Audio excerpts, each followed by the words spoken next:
लगे हुए और इस बात का प्रमाण है कि जो भी पिछले कुछ वर्षों से 10-15 वर्षों से जो मेहनत यहाँ हम सब ने मिलकर की है उसका परिणाम अच्छा है। युवा लोगों के हाथ में ताकत आई है,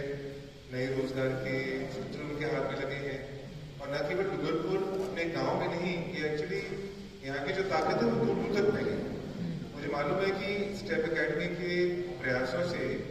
यहाँ का जो युवा है आज वो अहमदाबाद में, उदयपुर में, जयपुर में और शायद और भी दूर जाने को तैयार है और वो सिलसिला हमने यहाँ से इसकी शुरुआत कर दी है। आजीविका ब्यूरो का जन्म आज से ठीक 20 साल पहले हुआ, 2005 की बात है और 2005 में हम में से कुछ साथी लोग जो मेरे साथ यहाँ पर हैं, हमको ये लगा कि जो हमारा जो राज्य है, हमारा जो देश है, उदयपुर, डूंगरपुर, बांसवाड़ा, सांवला, ये सब जो हमारे जो देश हैं, हमारे जो इलाके हैं, यहाँ पर रोजगार की कमी है। यहाँ का जो युवा है वो अपने गांव में रोजगार नहीं पा पाता। खेती बाड़ी में इतनी ताकत नहीं है कि लोग उस पर निर्भर होकर अपना घर चला सकें, अपना परिवार चला सकें और जैसे जैसे अपनी युक्ति से लोग खुद भी बाहर जा ही रहे हैं। बड़ी संख्या में यहाँ से जो प्रवास है, यहाँ का जो वर्कर है, यहाँ का जो युवा वर्ग है वो जाकर गुजरात में काम करता है, वो अहमदाबाद में, राजकोट में, सूरत में, बड़ौदा में जाकर काम करता है। लेकिन जो काम करता है वो एकदम निचले स्तर पर है, वो ऐसा है जिसमें बहुत ज्यादा प्रगति नहीं है,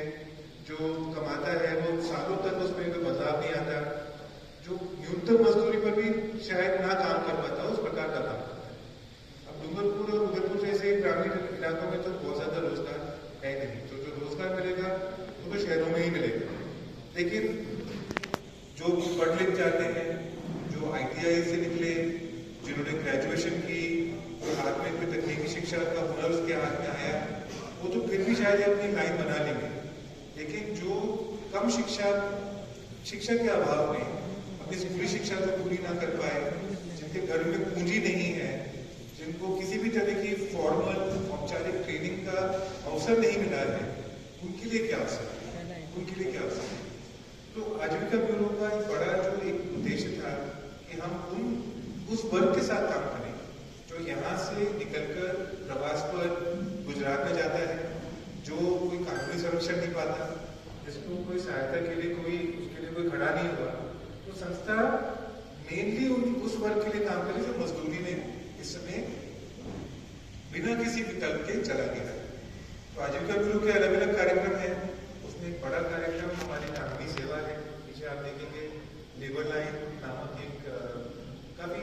महत्वपूर्ण सा एक कार्यक्रम है, जिसमें वो मजदूर जो राजस्थान से जाकर गुजरात में काम करते हैं और जिन्हें मजदूरी नहीं मिल पाती,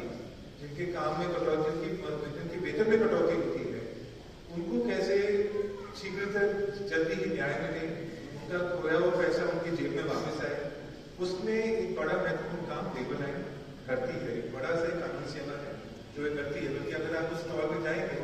तो आप देखेंगे कि कितने हजारों लोगों को पिछले कई सालों में मदद मिली है और कई करोड़ रुपए ऐसे मजदूरों के पास आए हैं जिनके पास वो पैसा लेने का कोई विकल्प नहीं है। एक बड़ा जो कार्यक्रम है वो सामाजिक सुरक्षा का है कि जो भी सामाजिक सरकारी स्कीम्स हैं, सरकारी सुविधाएं हैं जो लोगों को अपने आप नहीं मिल पाती और विशेष तौर पर उन प्रवासियों को, उस मजदूर वर्ग को नहीं मिलती क्योंकि वो यहाँ से दूर है, उसका परिवार यहाँ अकेला है, तो उनके लिए बड़ा सा कार्यक्रम है जो सामाजिक सुरक्षा से जोड़ता है। आप देखेंगे यहाँ पर हमारे साथी श्रम सारथी का भी यहाँ पर एक काउंटर है। ये आपको बताएंगे कि किस प्रकार मजदूर वर्ग और उसके परिवार को अगर छोटे ऋण की जरूरत पड़े, वित्तीय सहायता की आवश्यकता हो, तो उसे कैसे आसान शर्तों पर आप तक इसको उपलब्ध करवाया जाता है। लेकिन सबसे पहले और सबसे महत्वपूर्ण बड़ा कार्यक्रम है वो उसके आप सबसे अच्छे मैं कहूँगा राजदूत हैं, वो स्टेप एकेडमी का है, जिसने सालों से युवाओं को, ऐसे युवाओं को जिनके पास रोजगार के विकल्प नहीं है, जिनके पास ट्रेनिंग के विकल्प नहीं है, उनको ट्रेनिंग दी और उनको आज अपने रोजगार शुरू करने में और कहीं भी सही नौकरी पाने में मदद की। तो इस स्टेप एकेडमी का काम आजीविका ब्यूरो के अंतर्गत है, लेकिन शायद आजीविका ब्यूरो का सबसे बड़ा कार्यक्रम नहीं, ये केवल डूंगरपुर में ही नहीं लेकिन कई जिलों में राजस्थान के अनेक जिलों में फैल चुका है। और लेकिन मैं मानता हूँ कि जो सबसे ज़्यादा सफलता जो हमें मिली है वो आपके ज़िले में मिली, और उसके लिए बहुत बहुत धन्यवाद और आपका बहुत बहुत अभिवादन। काम करने की जो स्किल होती है वो हमारे पास नहीं है। तो आजीविका ब्यूरो 2014 से ये जो स्किल है उसको पूरा करने का काम कर रहा है, और इसी के लिए आज हम यहाँ पे इकट्ठा हुए। हम अपने सपनों को, हमारे संघर्ष की जो कहानियां हैं, हमारे जो खुशी है, उसको सबके साथ में बांटे, इसलिए हम यहाँ पे इकट्ठा हुए हैं। और तो एक बार मैं सबका और स्वागत करता हूँ, और एक बार और हम ताली बजाकर हम आपके